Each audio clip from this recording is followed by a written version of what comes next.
ಒಬ್ಬಕ್ಕೆ ಮನಸ್ಸು ಕೊಟ್ಟವ ಹೊಯ್ಕೊತ ಹೋಗ್ತಾನ.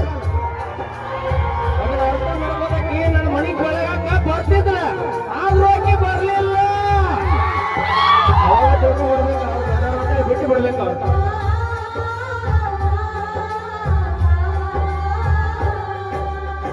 ಕರೆದಾಗ ಬರ್ತಿದ್ಯಲ್ಲ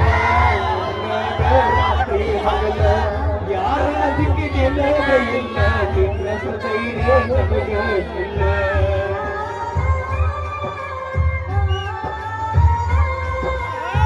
ಮನಿಗೆ ಬಂದಾಗ ನಾನ ಚಾ ಕುಡಿಯಂತ ಅನ್ನಕ್ಕೆ ನೀನ ಏನ ಕೆಟ್ಟ ಮಾಡಿದೆ ನಾನು ಬಿಟ್ಟ ಹೋಗಲಕ್ಕ ಕೆತ್ತಿದಿ ನನ್ನ. ನಿನ್ನ ಪ್ರೀತಿಯಾಗಿದೆ ಹಾಳ ನಿನ್ನ ಚಿಂತೆಗ ಚೆಂದಿಲ್ಲ ಕೂಳ. ನಿನ್ನ ಪ್ರೀತಿಯಾಗಿದೆ ಹಾಳ ನಿನ್ನ ಚಿಂತೆಗ ಚೆಂದಿಲ್ಲ ಕೂಳ ಬಿಟ್ಟು